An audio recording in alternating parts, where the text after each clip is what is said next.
Yeah.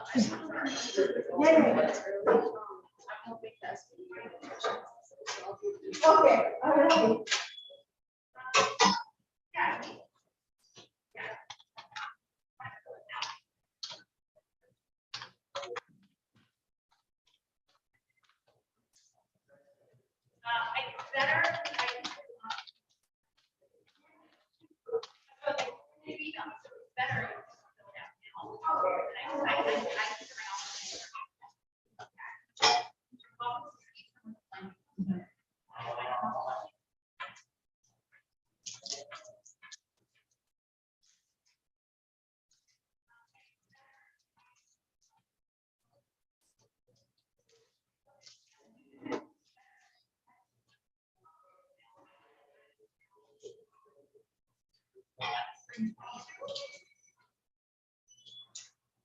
Yeah, I haven't done this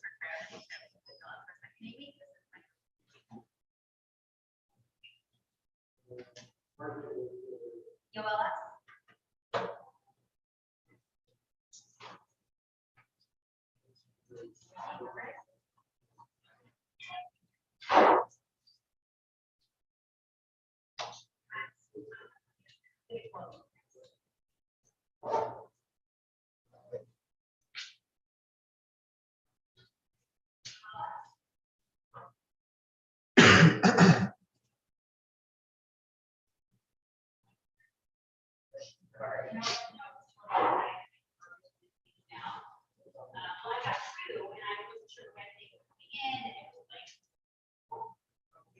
So yeah, I was just having to make sure section. Make sure when you're registered that you're. So do that today before. Okay, very well. Just wait for 3 more minutes before we start. Yeah.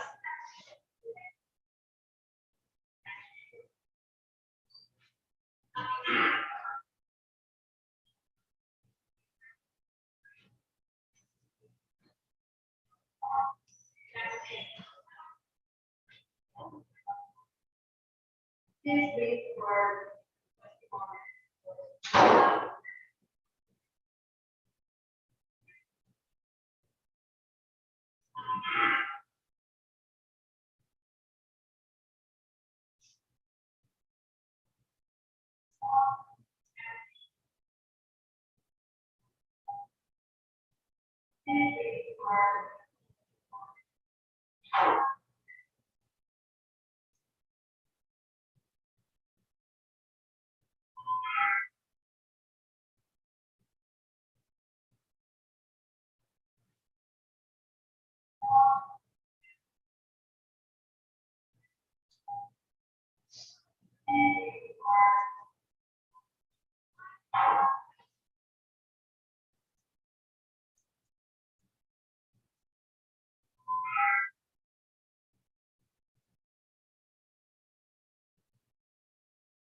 So I'm recording your class on Zoom now, so I just wanted to use this technology so that if anybody's missed the class, I can always send you a link.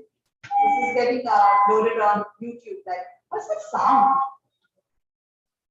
You hear this echo? I think either the other person is unmuted and it echoes I'm with that. recording your class on Zoom now, so I can. It's delayed. It's delayed and Oh my God, so funny.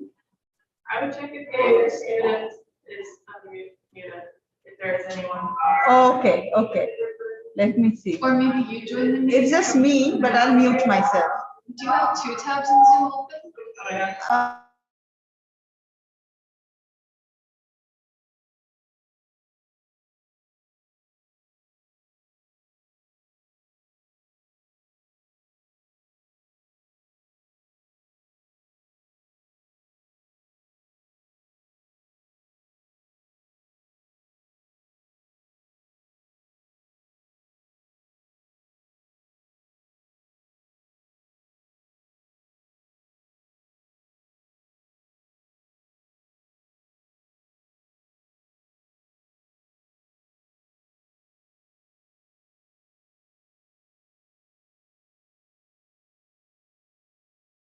Hello. Yeah. Okay. All right. Time for attendance. Okay. All right. So do we have Paulina? Here. Very good. Mark? All right. Angelica? Cole? Cole not here? Okay. Macaulay? Yeah. Shamor? Try.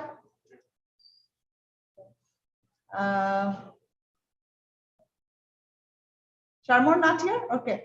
Cecilia? Yeah. Adrian, right there. Derek is here. Joseph? Joseph is here, all right. James? Not here? Okay. Sorry. Brandon? Not here? Okay. Eugene? Yes. Avante? No? Okay. Eugene. Madison? Yeah, she's here. All right. Madison, here, okay. All right, and that's it. Okay. Now we do return to sender. Today is March 8th. Oh, hi, Brandon. I'm just going to take you off the list.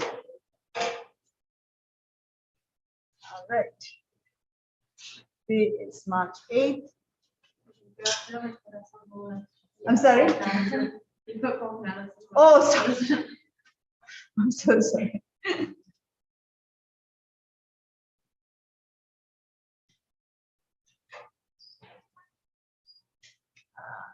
So we are missing Cole, Sharma, James, Brandon, and Avante. Okay.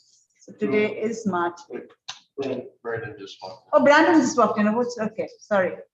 Okay, so just missing 1, 2, 3, 4. I don't think Sharma is in this class actually, but okay, Cole.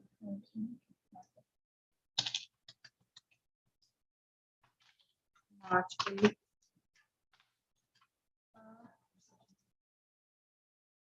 So 4, 2,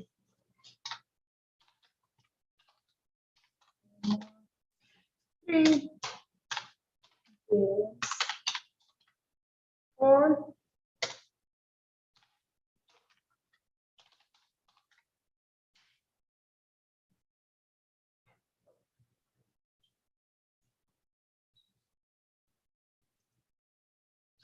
All right, class.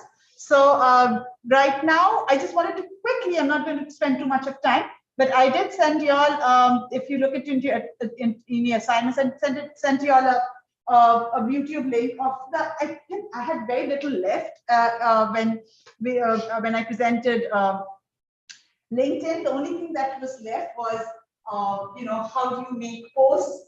How do you create content like media? There were articles that you can post.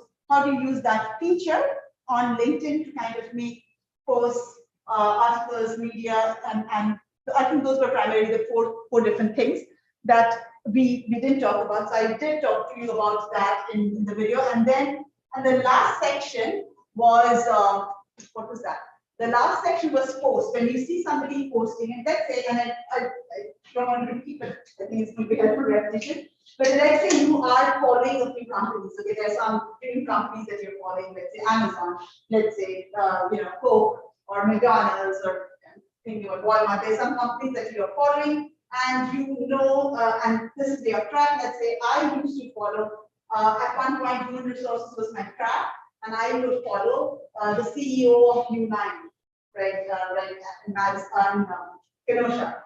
So I would follow and I would look at his posts, and he would write new content almost every like I would post it on Fridays. So I would go and then I actually introduced myself. It happens, you create content, and I went and commented on his post. And, I actually really liked his content and started kind of made a new connection. So that's something that I did talk to you about, that if you are interested in some companies and you then you want to follow them, and then see who are the people who you want to follow there. And then make a point understanding the pattern. What time do they post? When usually Fridays are good days when people start posting. And then right when they post and you see that there are about 18 comments at that point and the post has already got a lot of likes, that's your time to post, because it hasn't got too many posts at that point, comments on the post. So I think those were the two or three things that I had not covered, and I think I covered it here. And I followed it up with an assignment that all of you will be doing. I'm going to just show you. I'm not going to repeat the assignment unless you want me to. But I do have, the link is here, and here I think where is the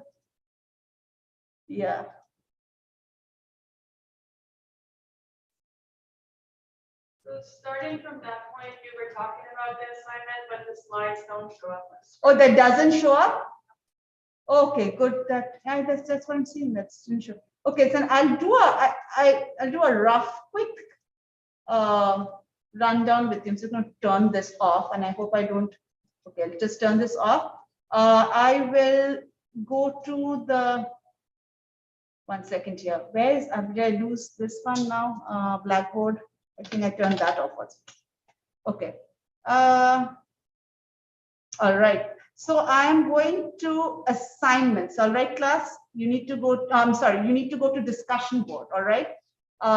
If I click discussion board, this is the assignment that's coming up on Sunday, which is March 13th by 11:59 p.m. You need to go to discussion board and scroll till you can't scroll any further. So you got to hit this one, LinkedIn assignment.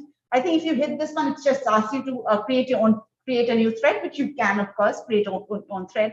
But I just want to show you this slide. Some of it is, you already worked on some of them in class, and some of it is new. So I just wanted to show you this one after it gets loaded, of course. So here we go. This is the assignment. All right, and you got to go to Blackboard here. And then once you are done with the assignment, you save your, you finish what has been asked of you to do in the PowerPoint, and you save that PowerPoint, and you just go click here. Oh, there you go. Derek has already published his. So you can just create your own thread and post it. That's it. So here we go. I just opened it for you. So here, I told you based on slide 2, which is this is slide 2, you already did this in class. Based on slide 2, write a 500 character note for the recruiter here. I would like you to do it here. You already did this in class. I would like you to look at slide 4 and 5 and then create your cover page here. Okay, so bonus points if you use Canva.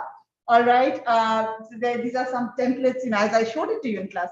I think some of you mentioned that it's very user friendly. And once you've settled in your, what template you might, this is an example of the template I've shown you, then maybe post a picture of, some of you said that you want to show a picture of you spending time or spending time in a different country. If you've been volunteering, if you're a coach, if you're coaching, maybe take, whichever shows your personality, you want to have that on your cover page, choose any picture, okay? That shows you. Be comfortable with that. And then here we did, I think we did this one also in class. And I told you to actually do these 2 steps, actually look at this one, kind of giving an introduction again. And then these are some of the steps. These are some of the, some more feedback about what you need to, if you're doing a LinkedIn headline. I'm giving you an example here. This is an example, and you did it. You did this in class. So I would like you to refer to slides 7, 8, 9, and 10, and then create your own headline here. Okay, we did this in class. Remember, class, we did this. This is a role that you would like to see yourself in. It's like, if you want to see yourself as a client specialist, as a, marketing manager or marketing assistant, this is the role that you would like to see yourself in. So digital innovations, paid these are all the, and you can again be very creative here. If you want to put in something that you did, some project that you work on, you can actually put it there as well. Or some company that you worked for and you want to put it there, you can do that. So this is your LinkedIn headline. Kind of, these are some more guidelines for you if you want to again revisit that. And again, I have it on my YouTube as well, so you can hear my YouTube presentation and talk to you about more about this. Okay, so then you again, I would like you to do a word cloud actually for me. All right, so I talked to you, I showed you how to go into tag crowd in class, in our last class, and I would like you to actually again do this. This one you have to do it twice. Basically, go to LinkedIn Jobs and then look at the top 10 or 20 or 30 positions that you would really like to, you like, you use the search engine, you put your preferences, industry, kind of role, location, whatever, the search engine tells you.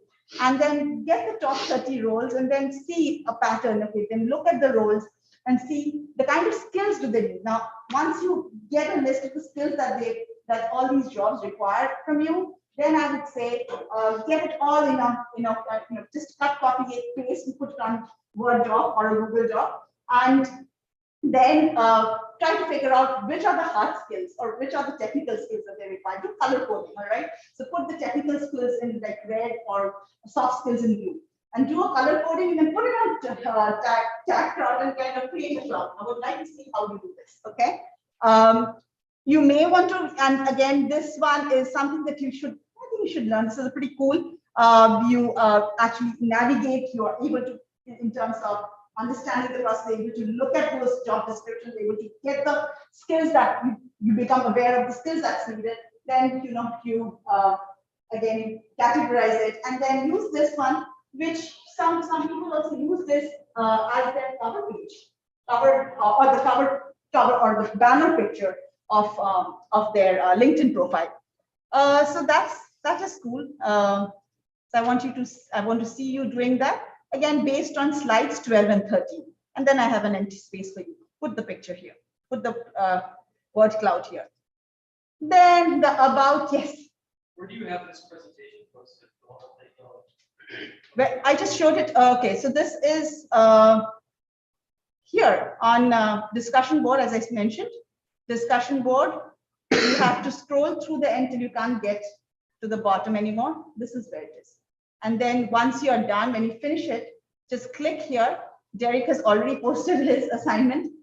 Just do a create thread and post yours. All right. All right. So here we go. This is again, you guys have done this in class. Okay, remember the about section, you worked on it.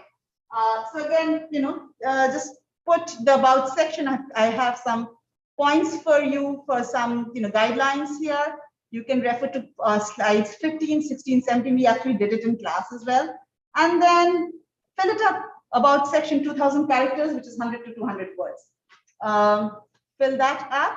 And this is something that we didn't talk about. So this is also very easy actually. Look at this post, read this post. This is, and if you have to post a comment reading this post, just post a comment here. Based on slide 19, post a comment in response to this post. Okay. All right. So I think you in class, you guys actually finished maybe 40 to 50% of this was done in class. And there were few things that we, obviously doing the, the whole looking at the 10 or 20 or 30 job descriptions, looking at this. We couldn't do that in class time, but we went through the process. So that's something that you have to do at home. This one is a new one, but the about section you have done. I think you've done quite a bit from here. So as I told you, about 40% of the assignment was actually done in class. So finish this one and then just go and post it. All right, here. All right, so again, discussion board. And if you need some more help, you can go to announcements and you can look at my YouTube video. Okay, so this one will again talk a little bit more about LinkedIn. And some of it is repetitive. If you've been in that class, there'll be some information which will be repetitive. But then there'll be about 30 to 40% will be new because I had to cover a few things which I could not finish in class. So, and then a description about the assignment. All right.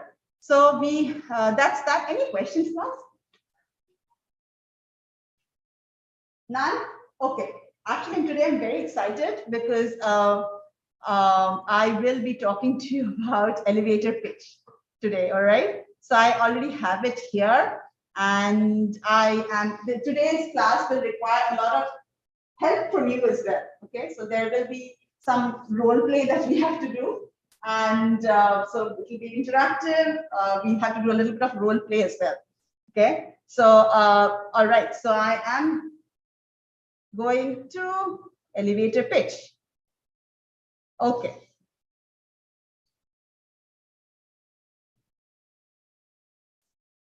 Enable editing. All right. So all of you actually, what I want you all to do is go to Black, and I don't want you all to go ahead and read all the slides. Please don't do that. Please go one by one, but I want you all to open the PowerPoint, please. Because there will be certain things that I would like you to write on that PowerPoint, okay? So once you all have opened that PowerPoint, let me know.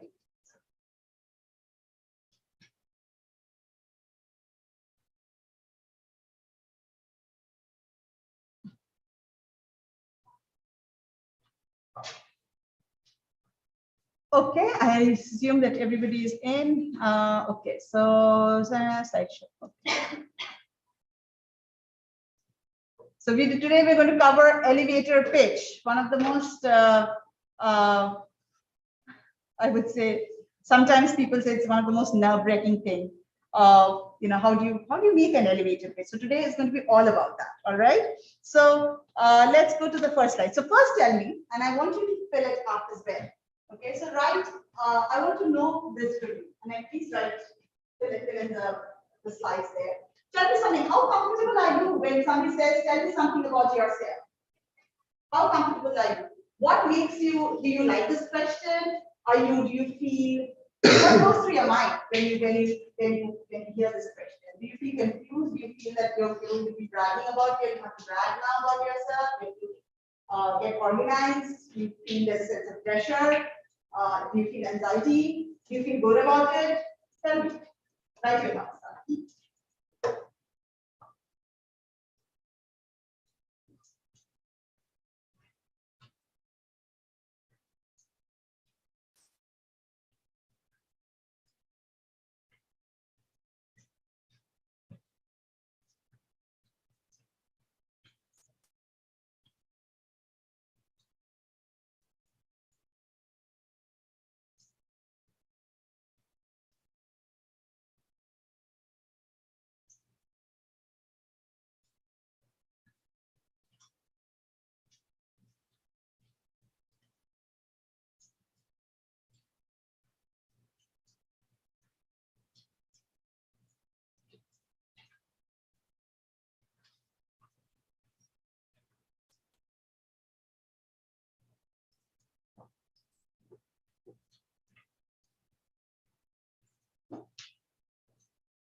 You don't have to tell me about yourself here, class. I just wanted to mention that. You just tell me how you feel when you hear this question. Tell me about yourself. I'm not asking you to write about yourself.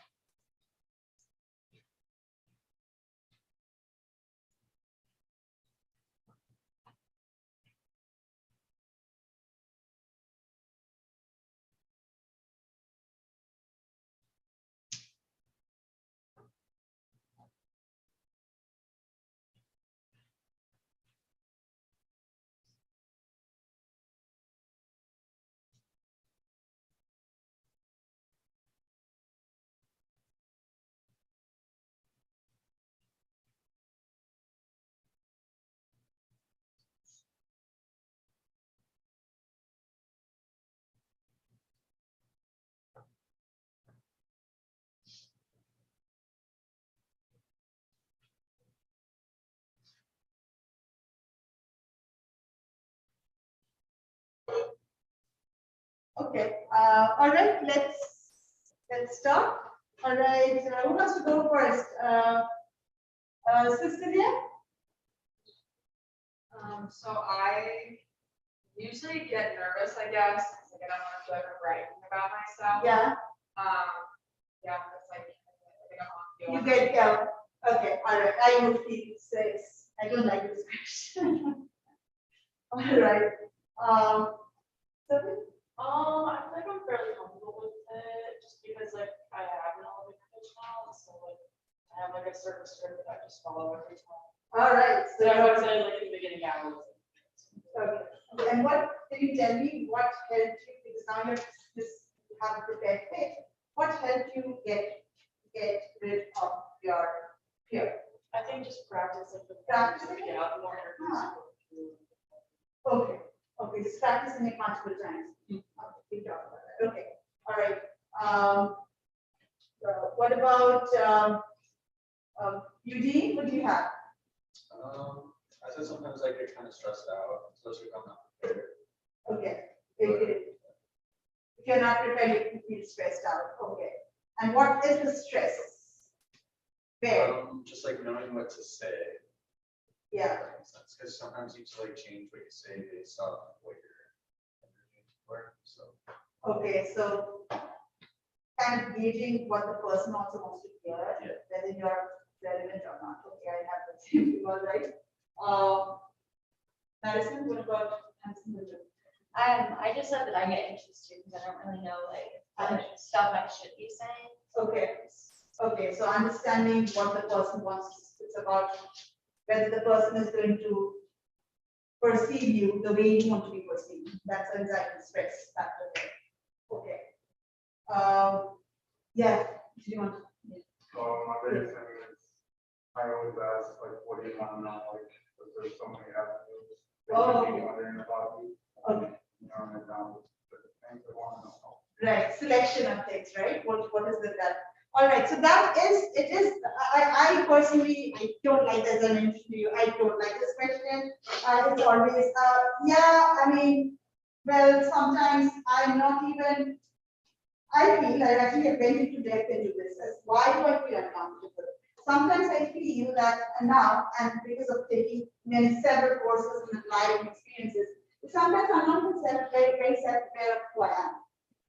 That self-awareness is lacking, okay? It is not, I have really thought about it very deeply, is that if you are very comfortable about yourself, you may be very aware about who you are, there will be, and you ask yourself some deep questions, and that's where meditation actually really helps. You ask yourself, you know, who you are, why are you doing what you're doing, what really motivates you to do what you're doing every day? Why do you want to wake up and do this? And it's more beyond, making, getting the bills paid. It has to be beyond that. Ask yourself some of these difficult questions. I feel that even, again, I did not plan, that's why I asked Sophia and piggyback, is that, yeah, I do definitely feel that absolutely, because I teach public speaking, I always tell my students, keep practicing until you perfect it, right? I do believe that the importance of practice is there, but fundamentally, I feel that practice, that will only get you to the elevator pitch. But if you want to really deep focus on yourself, then you got to think about really understanding the root of this anxiety.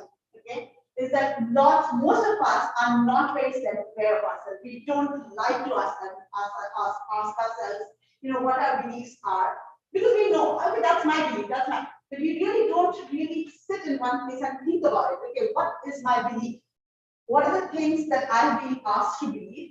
What are the things, what are my beliefs? What are some of the values that I have?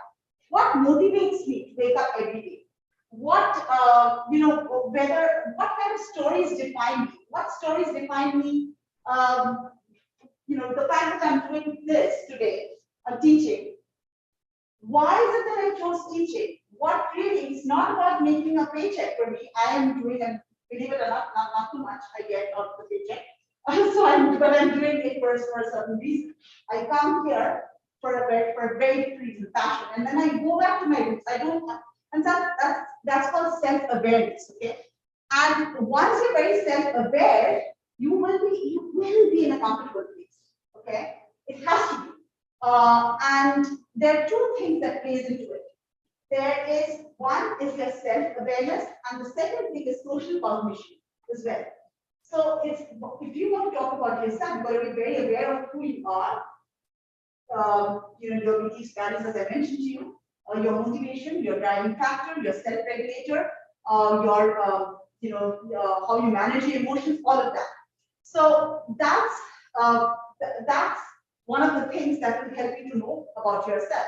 But remember, this is a pitch that we're talking about, and it could be a pitch where you are presenting a pitch to even one person, or it could be a group of persons, and it could be a big group of people, right? So it's a dialect process. That means you are saying something, and it is being heard by the person, whoever your audience is, one person, two person, three person, 5 different people, and there is some kind of cognition going on in their head, okay? And for you to do a good elevator pitch, you want to figure out how does perception happen in their mind.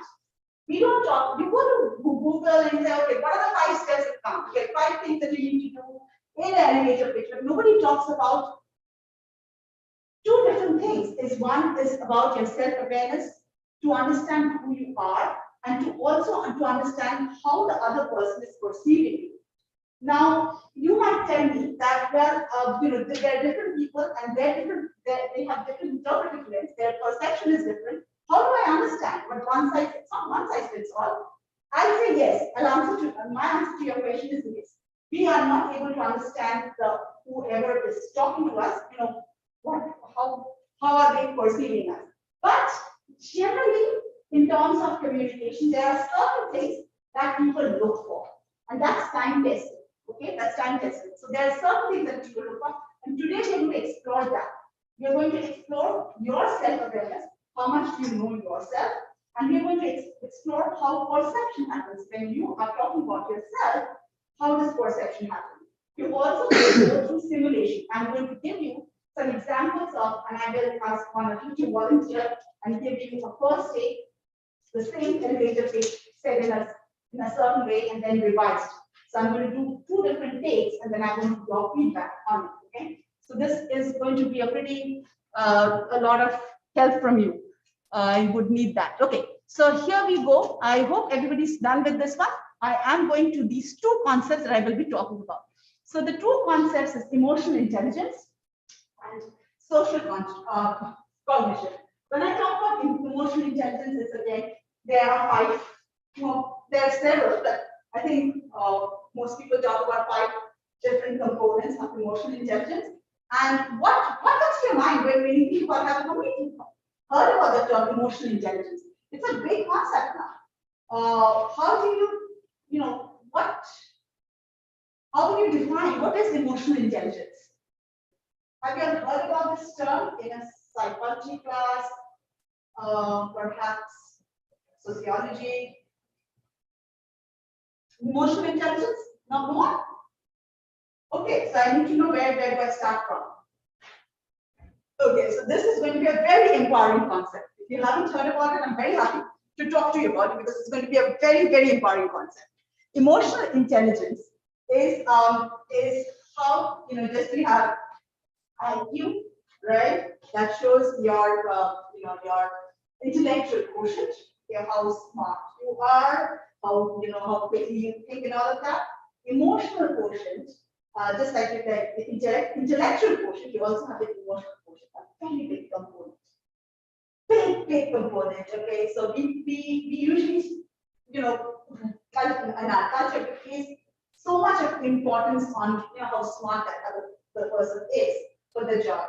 Sometimes, just being smart, it's common sense, we all of us know that sometimes just being smart doesn't cut it. You've got to have a person who's also very emotionally intelligent. That means is able to manage his or her emotion in different situations. Because come to think about it, in a leadership position, in any position actually, you might be thrown into different situations, and your emotions are going to go here and there. And if you don't know how to manage yourself, manage your thoughts, manage your nervousness, manage your anxiety, manage your excitement, you will be a mess. You won't be able to do the work, right? So emotional intelligence, basically just like IQ, intelligence, that's a portion of smartness, or how good your brain is performing to certain tasks, and that kind of measures your IQ. Emotional quotient is how good you are at dealing or managing your emotions. Okay, so I want you all to answer this question right now. This is a definition that I have for you, and you can take your time to look into this, but this is basically, and I think I give you a better definition than this one, but basically this gets into Daniel Goleman, who has done a scholar again, who's done a lot of work on emotional intelligence, and said that there are 5 pillars of support that, or 5 components of social intelligence, emotional intelligence. And this is what he says. So I want to hear from you now. Go to your slide, and I want to hear from you is self-awareness, okay? Do you know, if I ask you, and you don't have to respond to this one, tell me right now, but I would like you to write it down. Do you know what your weaknesses are? Do you know what your strengths are? Do you know, what are some of the beliefs that you have about life in general? What are some of the beliefs that you have? What are some of the values, family values, love, family, friendship? What are some of the values that top 3 values that you have in your life? Do you know that? So all this, your weaknesses, your strengths, your thoughts, your beliefs, your values, your behaviors, all of this is self-awareness. Do we have an idea of what these are all about for us? I've been into, I think about these things when I'm meditating. And I think, and this is always for me, and this is that's helping, because this keeps changing, constantly changing. Not every day, but I would see a change coming up in every 1 year, because my experiences are different every year. And that kind of changes my beliefs, because beliefs are something that you see are happening in front of you. And if it works out for you, that's how the human brain is thinking. Human brain is always trying to protect yourself. So if something works out for you, it's able to protect you from harm, from bad things happening to you, that becomes your belief system. You hold on to that. Okay? Values is something that you aspire to, always related to morals and ethics.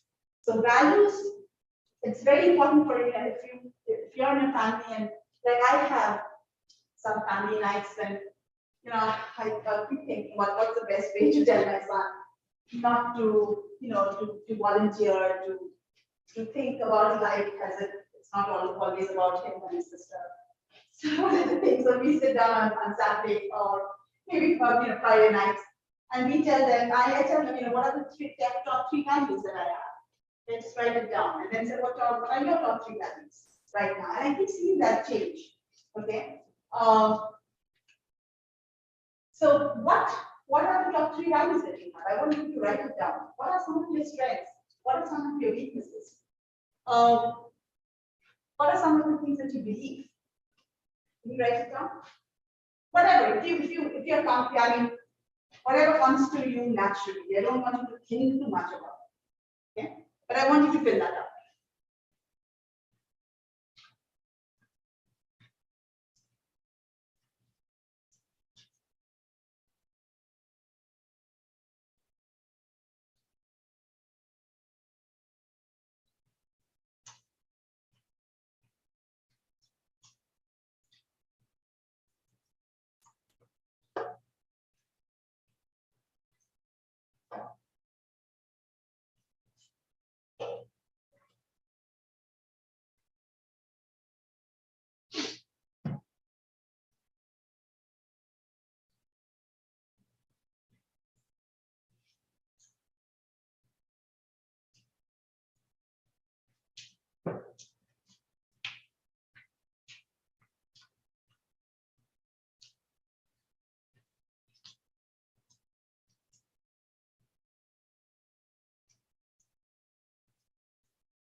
things are not done.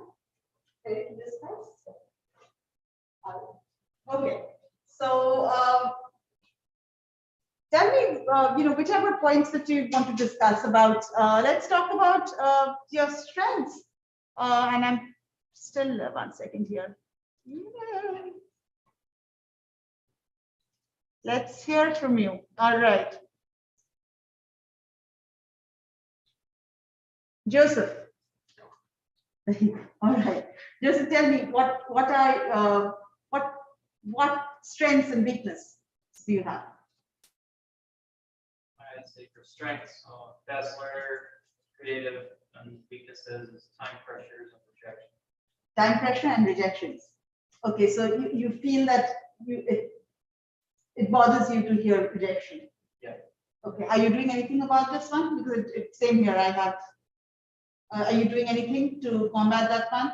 Okay, so and again, a tip is that a lot of people, you got to think about that as a muscle, and sometimes we need to build on that muscle of feeling okay. It's rejection. To think about how do you accept rejection.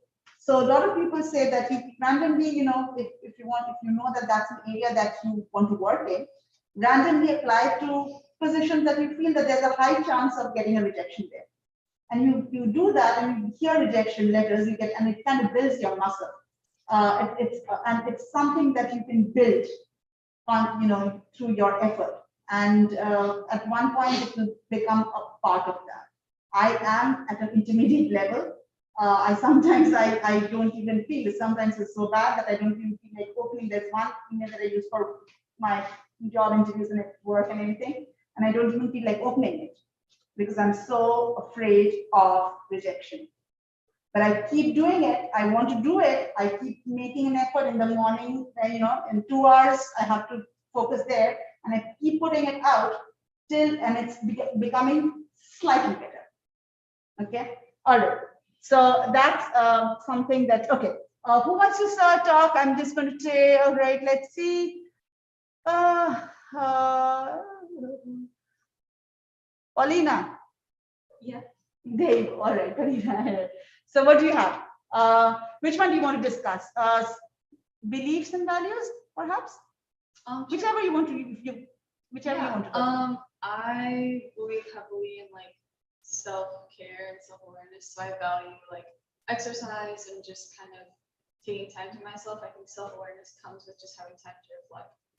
Okay, and that's something that you believe that you need to do self-care. That comes to you very naturally, self-care. And what do you do in terms of self-care? I like I know like not a lot of people like going to the gym, but I just like going to the gym and just like putting in headphones, being there for myself. I like to dance here and then just like stretching and stuff just helps me.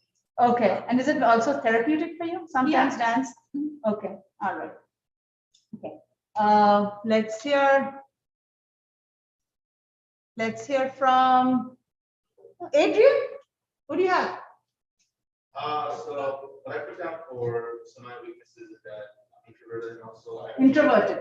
Okay, I'll talk about this. Okay, excuse me? I'll talk about it right now. It's a very good concept that you talked about. And then also I trouble delegating when it comes to assigning tasks to people. Like oftentimes I have trouble trusting other people to do the assignment that needs to be done. So I do it myself. Okay. So my strengths, I feel like I feel like I'm a good listener that I pass on. I'm glad that you talked about this one because you have trouble delegating. So you instead of delegating, you prefer that you rather do the work yourself than delegate. You can go through that hassle, right? Okay, it's a very common pattern. You're not alone. An introvert.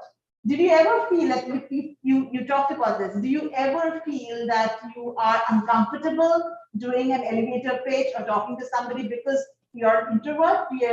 Have you ever felt that way? I guess so, because just because I know it's harder for me to just go out of the blue just to reach out to someone that I don't know. That you don't know. Yes. Okay, interesting. So you do know that is a common notion that for us, we feel that okay, if you're an introvert, you might not be able to do an elevator pitch very well, or you might not want to go to network events. But as you just said yourself that you're a good listener. Most introverts are.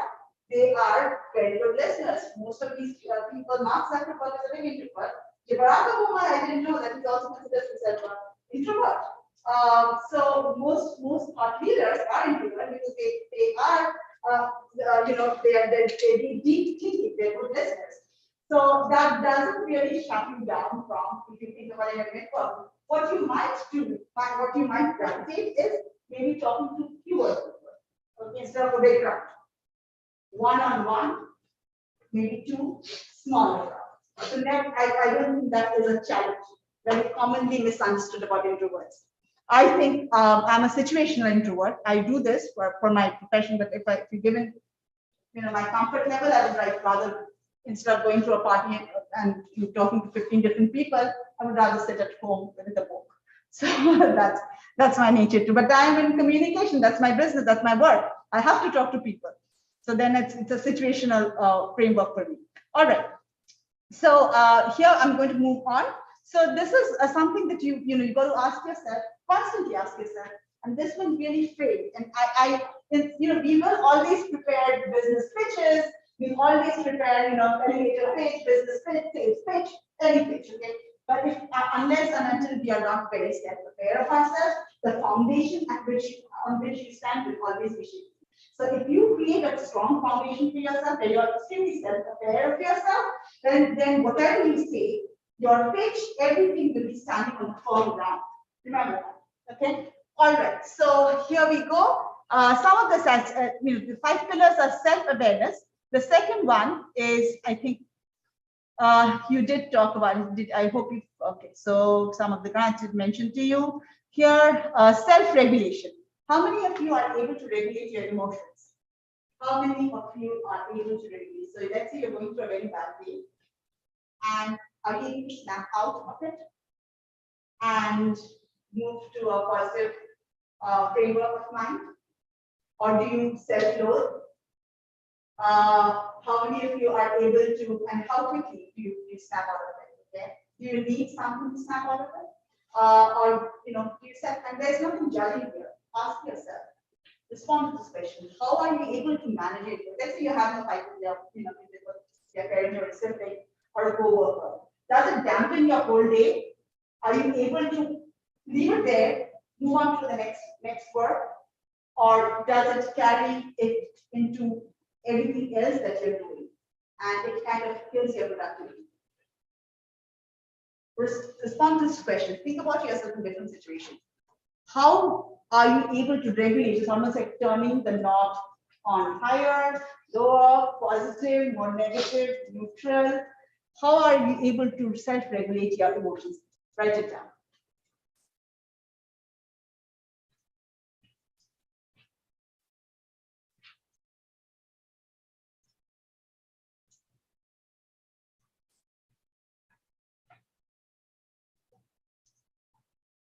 Just have about an hour left now.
All right, can we list here? All right, so tell me somebody who I haven't heard from. Let's see, I'm just going through. All right, let's see.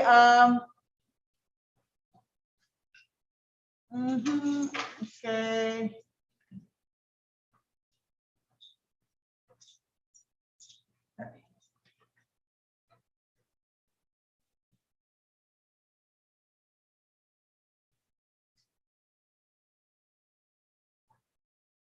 Who wants to go with this response?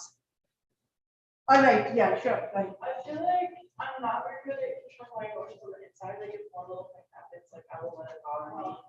But like, Okay. I'm very good at like controlling them externally, like I won't let other people know that something's bothering me. Okay, that is bothering you, but Yeah. internally it keeps going on. Yeah. Okay. Like I'm able to put on a happy face so that like no one else will, but like it'll, like internally, I'm not very control. Have you worked on this one? So, I mean, so like the externally, like, I think working in like restaurants has helped a lot with like I'll have like customers like bug me and annoy me, or like I will get like upset, but like I'm very good at like not showing. Not showing that it, I'm upset. Okay, all So right. it's helped me, yeah, like with displaying my emotions externally, but not so much. All right, okay. Good way. Pedro. Yeah, So I'm pretty good about like not showing it externally. For me at least, I just kind of like turn whatever situation I'm dealing with into like a more positive idea, and that kind of usually takes care of it. I think I can really good. regulated. What works? What is it that you do that, because then we tend to go into a negative spiral, but what is it that you do that breaks the back? I just kind of, well, especially if it's something that I can't control, I'm not worried about it at all usually. Okay. But it's just more or less having more of a positive mindset while experiencing something. Okay, okay, so you keep thinking about, somebody has mentioned to me that, one of my friend's dad had said that, she was in the go-kart and then she kept looking at the back. She kept looking at the back. So just focus on the front, look at the front. You don't have to look at, it's a nice metaphor, because you just got to look forward. Keep moving, keep moving. Don't look at the back when you're in the go-kart and see which cars come behind you. So keep moving forward. So that's something that works for our life, is keep moving. And I feel that has also helped me. All right, Mathai, what do you have?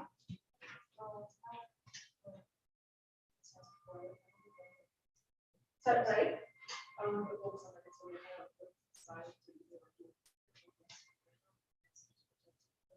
Okay.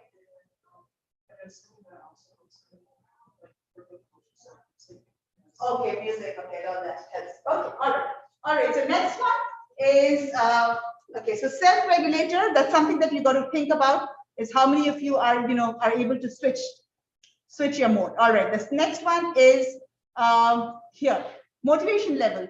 How strong is your motivation level? It's a drive, okay, that everybody has.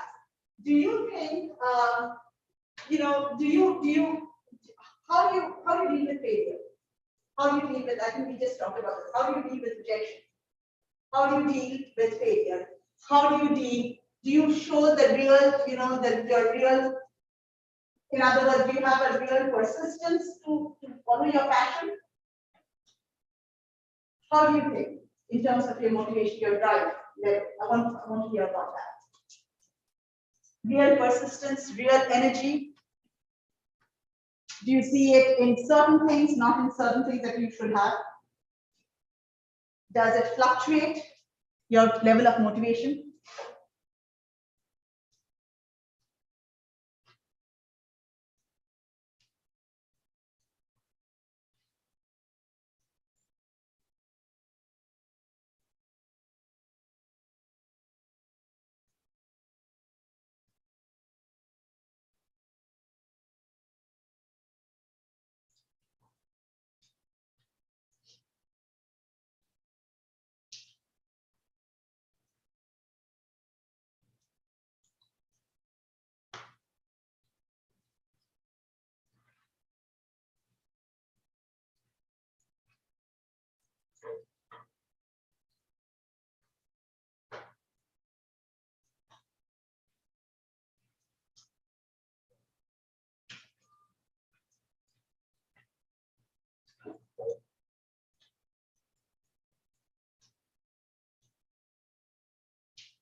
All right, let's hear from you. Yetta, what do you have? So for me, I guess the motivation level depends on what am I working on. Like if I believe in the cause of it or in the mission of whatever I'm doing, then it's really easy for me. Okay, I like have to believe in it and like stand by what this, whatever I'm doing stands for. okay, If I don't believe it in the cause, then it's really hard for me to like work on it because I don't see the point in it. the point of it, yeah, so that's the driving force. Yeah, so then I have to like work really hard by like trying to learn more, educate myself more, like see if there are reasons that like can bring me to believe in this cause. Okay, But if there's not, then I also don't think it's like worth my time or. okay, so it has to be related to the cause. What are the three, let me ask this, what are the three most important motivating factors right now in your life? Sorry, the Three most motivating factors in your life? in my life, I'd say, School, no, not school. I'd say one is our family. family, right? Like, just because, you know, that's where you get to go and relax and like, I'm married, so like going home, relaxing and going out the next day. Okay, Then the things I do like at my church, because that's all voluntary work, but that's very much like, because I believe in it, it's very Very nice. highly motivating, and that's like where most of my free time goes to. okay, And then the third one would be, if it's like a certain skill or something that I want to learn, Right. so that I would have it for the future, then that's also motivating for me to know that like once I have gained this experience or skill or something, and that opens the next doors okay, for me to move towards some sort of a goal. okay, all right. Thank you for defining all of that. Okay, so we'll move on to the next one, class. So this is the empathy, and I've also put in sympathy. How many of you, when you hear different things, different people, how they respond towards you, their situation, you're in a direct conversation with somebody else, you hear somebody on the phone, maybe you're talking to your parent, a sibling, a friend, a colleague. How many of you respond to empathy? How many of you use sympathy and how many of you use empathy? What do you use more in life? Empathy is when you put yourself in the shoes of the other person. That's helpful in certain cases, right? In certain situations, you have to use empathy. How many of you are just able to feel for the other person, just the emotional reaction you see that person, you feel sympathy. You're aroused with passion or aroused with feelings for that person, just on the basis of what they're hearing. You actually don't have to. Sometimes it becomes very difficult for us to put ourselves in the situation of the other. That's where sympathy works. Okay. How many of you use sympathy and empathy in your life, in your relationships, in an intimate relationship? It could be something with your fiance, boyfriend, girlfriend, partner, parent, sibling. How many of you use empathy and sympathy with your colleagues, with somebody you're listening to? How well you use these concepts? Some examples that you can think about. Okay, we'll move on. This is another thing that I want to talk to you about is social skills. Social skills is and we just talked about, Adrian mentioned about the fact that you're introvert. And think about your social skills. How many times do you socialize? Okay, how do you meet your friends? Are you comfortable socializing with the whole thing about friends having people having a get together? That is making me, oh my God, that's yet another thing that I have to go, or you feel excited about it. Okay, it's a family gathering. You feel excited about it, or you don't want to go. Okay, how good is your social skill? Do you like to talk to people? Do you like to start conversations with people? Small talk. Okay, nothing very consequential. Just how are you? How's the weather?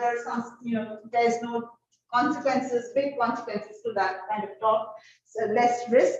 How do you, in terms of your friends, the kind of friends that you have, how many of you just, want to really build a good relationship, want to understand the common ground that you have a relationship with? You're actually generally interested in people rather than thinking about it as, okay, I'm networking, I might be getting something out of this, okay? Rather than that, just enjoy meeting people. If that's something, if you want people to be interested in you, you also have interest in other people too. So have you thought about social skills? How many of you are doing that? How many of you are exercising that muscle of social skills in your life? Because we are talking about elevator pitch. Anybody can do those 5 steps and have a social elevator pitch done. But if you're not aware of these things, then you will not be able to create a good foundation for talking, for creating your image, for having a sense of comfort, for not having any anxiety, for being comfortable and relaxed with yourself, right? So this is something that you may want to think about. Okay. So now what I'm going to do is talk to you about.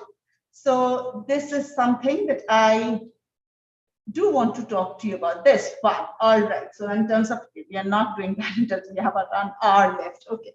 And there's a lot to cover. Okay. I would like you to, this exercise that we did, kind of, and it was, just about an hour going through what I'm hearing and going to what you're writing is not going to be enough. So I would like you to, if you really want to be aware of yourself, ask yourself these questions. Have somebody who you know, okay, a good friend who, if you ask a good friend, hey, how would you like to describe me? That's somebody's perception of you. If you are making your own, if you're creating your own personal brand, you got to be aware of how people perceive you. Ask your a good friend, okay, and somebody with whom you have a good relationship, and say that and who's not afraid of telling you, okay, that this is how for me this is you, all right, good, bad, ugly, just hear, what do people have to say about you. All right. Also, this is something that I always do in public speaking. If something, I think most times I want to ask, especially to all of you, is that how do you feel about presenting doing an elevator pitch? If you are going through anxiety, like I feel, sometimes I feel my hands are going, I am very aware how I feel when I'm nervous. I know that my hands, my fingers, they become kind of numb. It becomes my legs feel weak. My hands become cold. I always feel that feeling. I've been teaching for so many years. The moment I walk into the class, I try to come in early because that kind of offsets that fear. But some, a whole pair of so many eyes staring at me is still nerve-wracking. Not so much, but still. All right. So I go through that. All right. So I know what I meditate, and I know what my fears are all about. Okay? I know the feeling. I feel it. When I actually do Vipassana meditation, those of you who are aware of different forms of it, and that's a form of Buddhist meditation. And I do that so that those feelings, that feeling of fear, anxiety, scared, fright, all of those negative things, I let it come to me.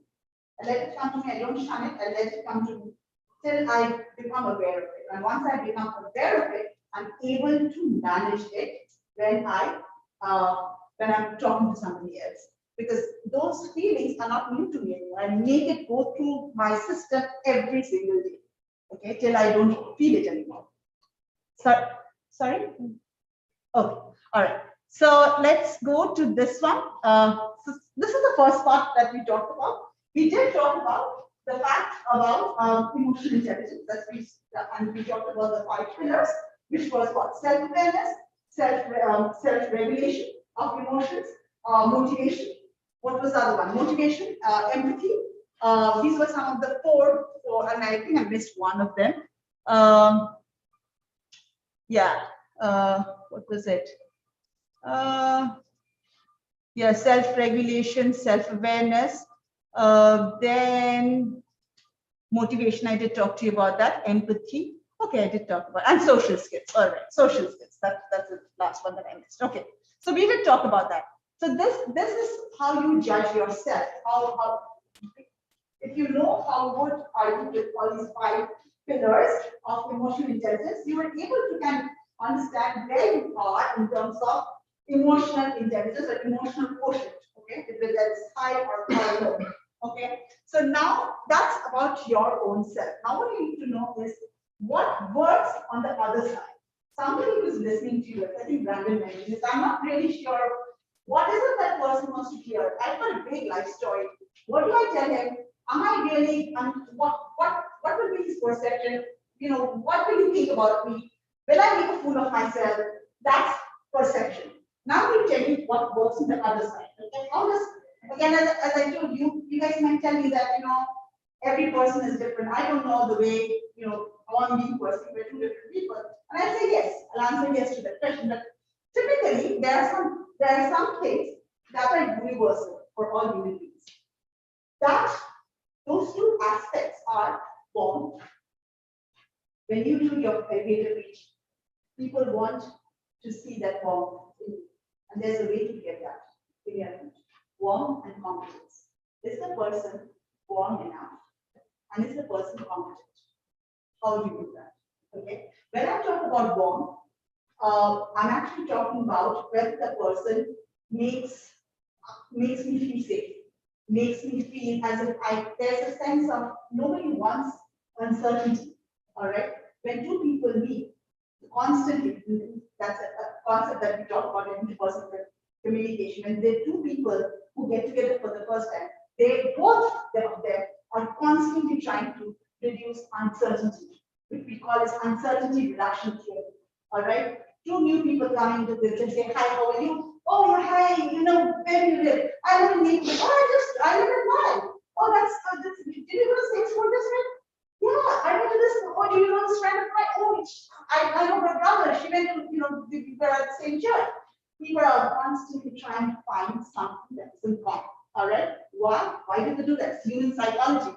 Because they want to take that uncertainty out of that equation. Similarly, when you are meeting a person, you want to reduce that uncertainty.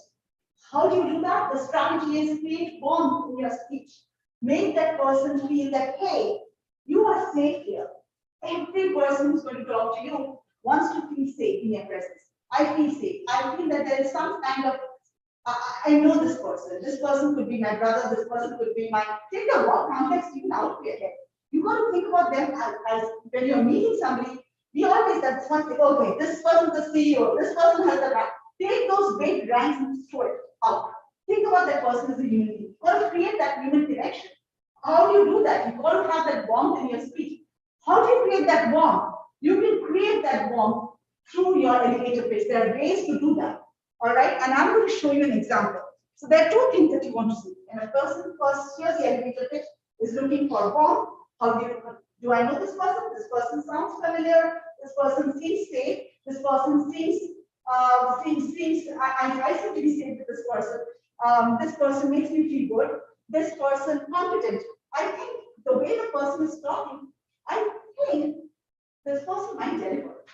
It's just not talking about thin air. This person carries some weight.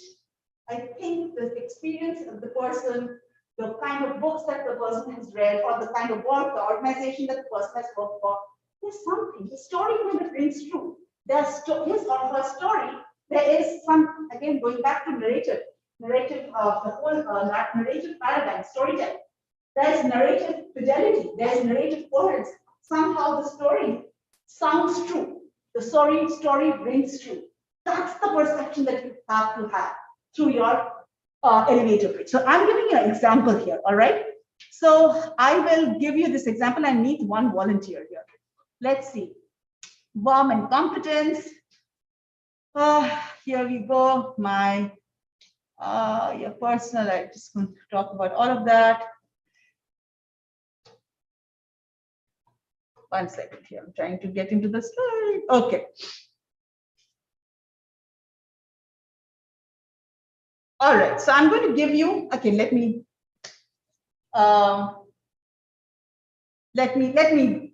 do this by myself. All right, so I'm going to give you an example of an elevator pitch right now. Okay, so think about, I'm doing two roles right now in front of me. I'm right now I won't call the interviewer, but the person who is, asking the person to give other person to give a pitch. So I start the conversation as, this is my first take. I want your thoughts about this one. Tell me a little bit about you. Tell me a little bit about you and the person who gives this elevator pitch. This is the first take. Tell me how you feel about this one. Okay.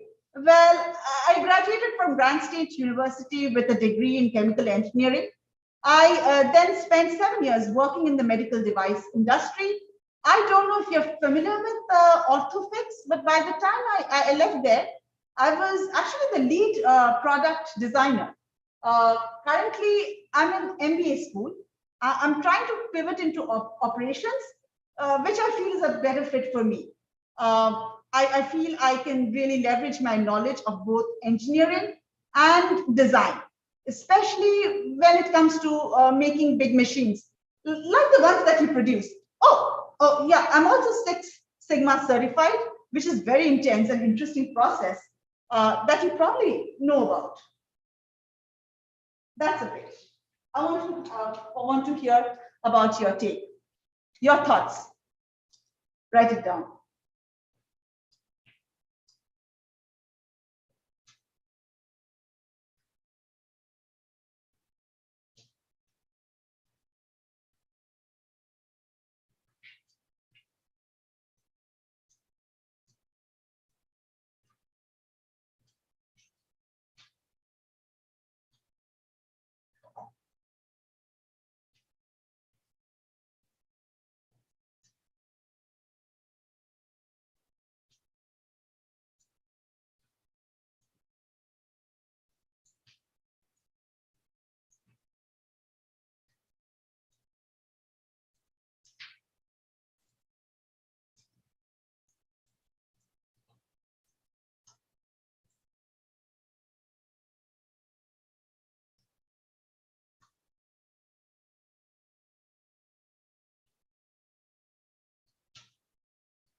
Give you 1 more minute.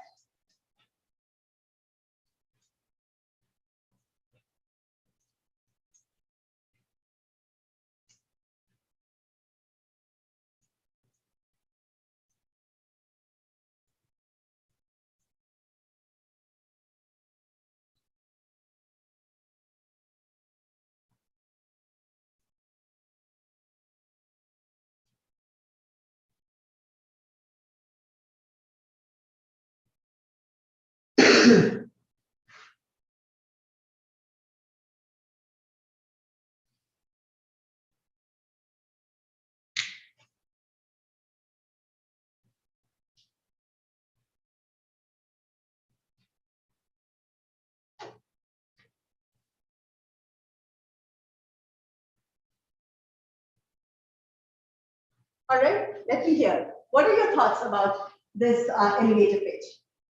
What worked out? Well, I mean, I'm not going to say. What are your thoughts? Yeah, Eugene. I'm sorry, Brandon. That's Eugene. I feel like it was very tailored to whoever you're talking to, and not as much background as you would as a person. More into your skill sets or education. Very nice. Okay. Okay, Derek? I kind of felt like it came off like something too rehearsed almost, where like I think you're trying to fit so much information in, which is not a bad thing. But I think like, at least in my experience, when I've had to like either give it an elevator pitch or something in class, Right. I kind of want to come off like more casual or relaxed and more just kind of spewing information.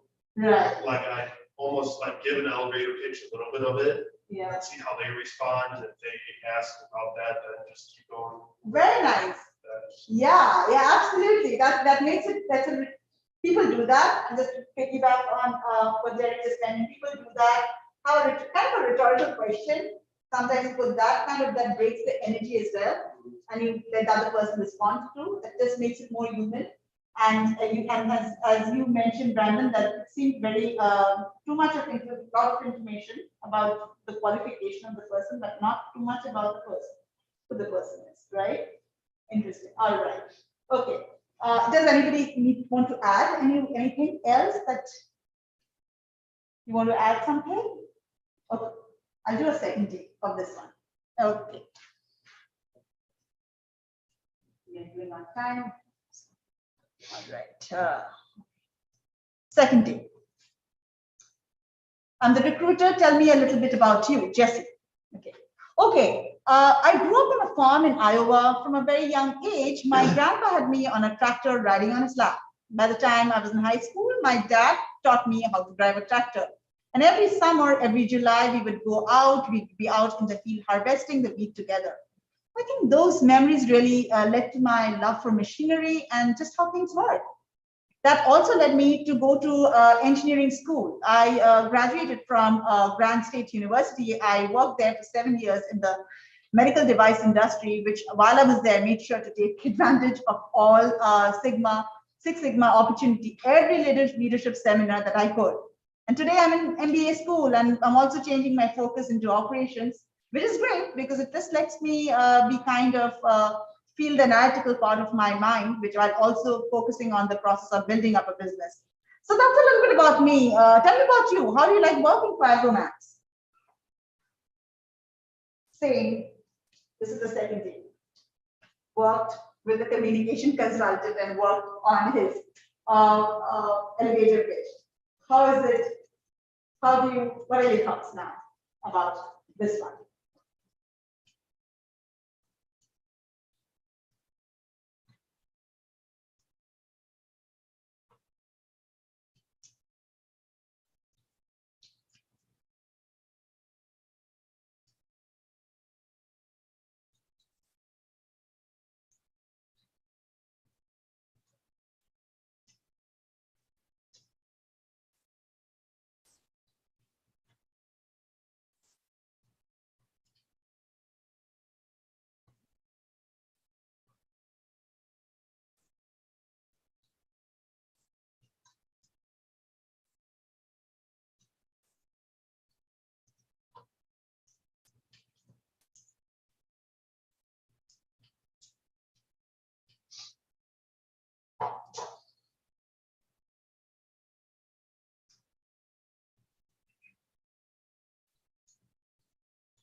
Okay, are we ready? All right. Tell me something about the second take. I'll just put the slide on, slide back to you. What do you think about the second day? What changed? If anything changed. Yeah, I know the script changed, but what are your thoughts about the second day? Yes. Well, this one still displays his knowledge and skills and adds in like the warmth and the social connection, like the story about how he like grew his well machinery like makes him more human and sound less like a robot. Right, sound less like a robot. Yeah, that's something that, and that for that now I think you can answer the connection of being very self-aware. Why and asking yourself those deep questions is that you are getting into banking and client services. As I know, so you want, that's what you want to do, right? And why about philanthropy? In the first day you mentioned about your whole, the fact that you are the philanthropy, the volunteer, the projects that you're interested in, the Bank of America supports. I think that's one of the things that you really like about it, as I understand. Yes. Yeah, and I should remember that. Okay. So, and that kind of pushes you. So that's the thing that every job that profession, desire, passion for some position, think about the backstory. Why? What happened in your life that kind of made you go through that? Okay, so that's kind of coming in. We can have all the pointers and Google telling us, okay, these are the 5 things that you're going to do. If you're not self-aware, you don't know your story, you don't know who you are, your values, why you're doing the connections that you made, the reason that you're here. If you're not able to, kind of tell your life story, you won't be able to, think about it. And if that is very good, you can put in any pitch, any place that you go, you'll be good. All right. I think they did. Brandon, did you raise your hand? Oh, yeah. You did? Yeah. Oh, no, you did. Oh, that's right. Somebody else? One more response regarding this one. Okay, right. I put just like bullet points, background in fashion, forced by social media work ethic and want to be better. Insight of how they work, had a personal touch, and it showed interest in you and the company at that. Right. So the background, the story, the interest in the company, why, also knowing about the company, and then also you can see that, it's also, that's about me, and that kind of thing, making conversation. What about you? That first one did not end there. Okay, this is about me, and it's like almost like a robot. I'm not interested to hear about you, but this is about how do you like working. It's also, he seems to be interested. Again, if you want somebody to be interested about you, you got to show interest to that other person. How do you do that? Through these questions. And I like the part about that what you mentioned is you may, and this is just an example. I mean, you can always, again, you can hash this, make it more even more friendly. Is that if you want to put in rhetorical questions that kind of, you ask some questions, what we all think about, don't we all go back to our roots and we think about our profession? Something I remember that I like to play. I actually wanted to play teacher when I was a kid. I didn't know that I am going to do this, but maybe something like there, some passion in me actually led me to follow this path. So, and then said, don't we think about certain things in during our childhood? Something goes on that track, certain things don't. And I had that as a rhetorical question. Put that, have a conversation, kind of put that in here. You're asking an open question. You're really not asking the person who you're talking to for a response, but that kind of breaks the energy there and makes it more conversational. So you want to put in all of that, okay, in your elevator pitch. Okay, so about 16, and we watch on to look at time very well. Okay, so there's another one that I wanted to do this for you, and I wanted to also talk to you about this one. So here we go. So this is, I wanted to talk about my experience as well, okay? And I talked about my stories as well. So I was, as I told you, this was not my area. I am an English major. I think I did my bachelor's in English and education in India, and I came here to do my master's, actually. I did my master's in English, and then I took a class which was actually rhetoric and composition theory. I really loved that class. It was about the theory of writing and how the mind thinks. And then I decided to get my terminal degree, my PhD in communication. So, but that was it. I was thinking about myself and kind of doing a lot of research work, studying myself. That was, I was always an introvert. Okay? I just would be very uncomfortable talking to people. And still, my profession makes me do the talking and everything. I can enjoy it. But if I have to relax and I just want to be in my room watching Netflix. So that's the kind of person. So you can imagine when I was very young, I just got done with grad school. At that time, it's about 22. And at that time, I was in years back, and I was in Texas, and that was my first national level conference. I had to present, I had to introduce myself to all the people. It was a national level conference. All the people who wrote some of our books were present there. Very intimidating for me, professors, and I was just newly, I was in my third year of the PhD program. I did not graduate at that time. I did not take my defense also. But I was, my papers got selected. I was in Texas, and there was a networking event because my school pushed all the students to now do networking and get the jobs, get academic positions before they defend their So most people did that before they got their PhD, they were considered as ABDs, and they already got. So that was my only chance at that point. So I went to Texas. It was in San Antonio, a beautiful place, and I was sitting in my room. And the conference was in the same hotel, of course, and I just didn't want to go to the room and present my elevator page and see people. And I had a really good friends with her until she was an extrovert, okay? She loved to talking to people. I think my intellectual background also kind of made me feel that I don't fit in. I just don't fit in here. I won't be able to talk. People won't be able to understand me. I went through all of that. So she took me and she said, "Yeah, you're coming with me." And the first session was actually, it was a small little meet and greet session, and I went there, I ate a lot, so free food, and I had a good time, all right? I didn't have to the first day, I didn't have to market myself. I just went and met students from different universities. Professors were there, they were hanging around in their group. I didn't want to talk to them, I was just with the students. That loosened me up. That really loosened me up. The next day were my papers. So that went when that was more content specific. After the papers is when there's a meet and greet. People, if they really like your paper, some big professors who sit in the room, they come and they start talking to me. So who are you? What do you do? Tell me something about yourself. And then it just starts coming in, right? So I felt that because I eased into it, I felt I didn't.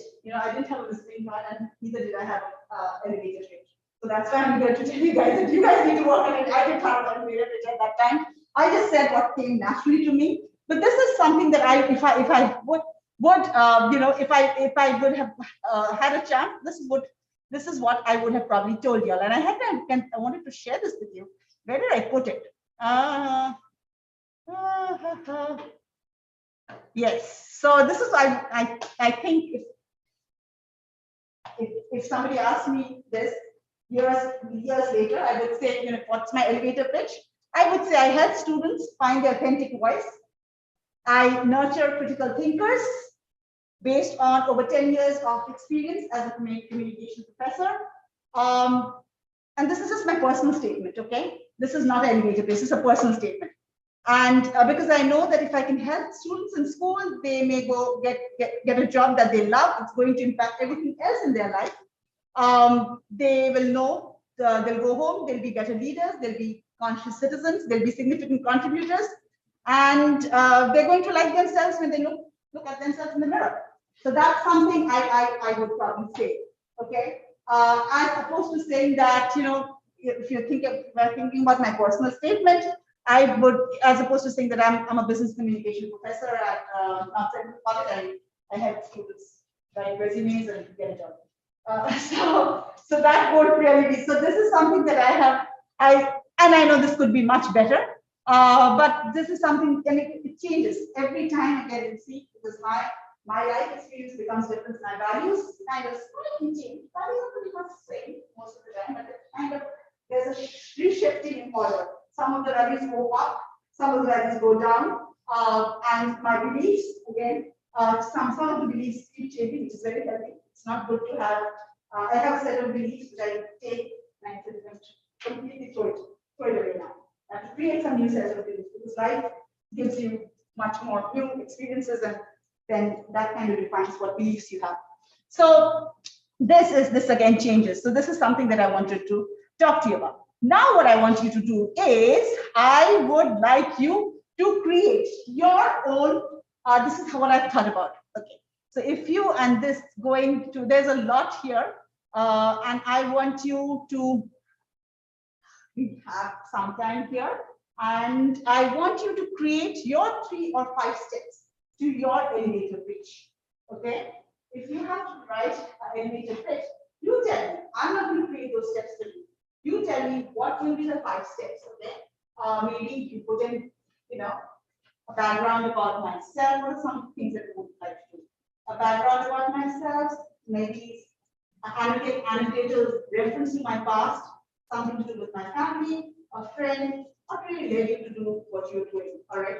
And I'm just saying this, you create, you will see, on the internet, you will see everybody talking about elevator pitch, the 4, 3, or 5 steps. What do you think would be the, if you have to create and you have to teach somebody about, these are the ways, these are the things that you need to do to create a good elevator pitch. What 3 or 5 steps will they include? I'm not going to create that to you. You have to create it for yourself. That means your 5 steps, and then you create your pitch.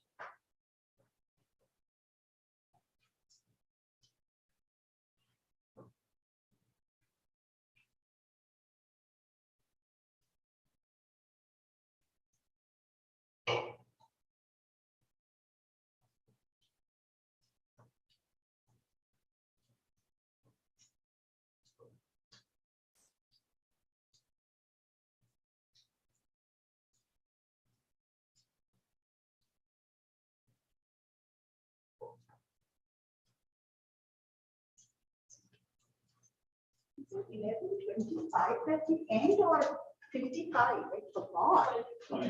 Oh my God. Okay. All right. So I'm so sorry. I just thought, no, is it 11? I thought it's 11:55. Kept thinking about that. It's 11:25. Okay. So I don't think we'll have the time to finish this at all. So I want you all to, this is your homework. You don't have to do this one. This is your homework class.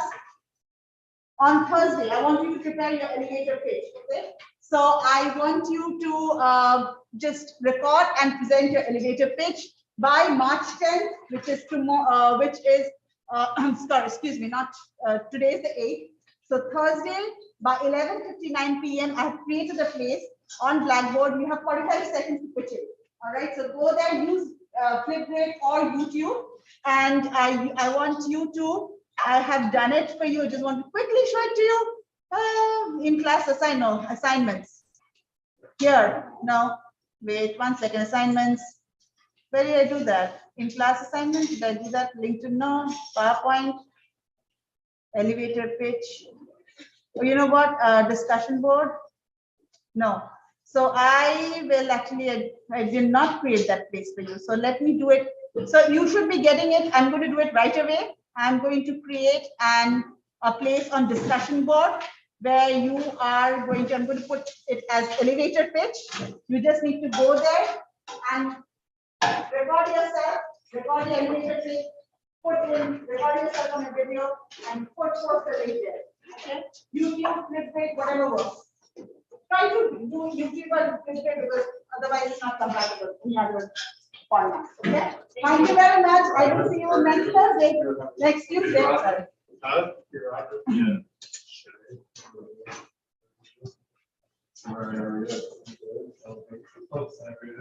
Have a great day.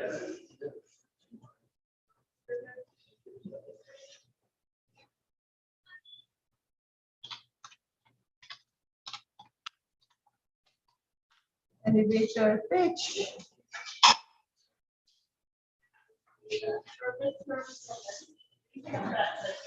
Yeah, for sure. Claire and Madison helped me build that too, so. Oh, really? And that's what their notes as well. And then I think the last thing does have is like, the network, outlets, and, Oh, yeah. no, actually, I wrote that one down. But, the, public experience and digital nature and whatnot, but I mean, that's.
Yeah.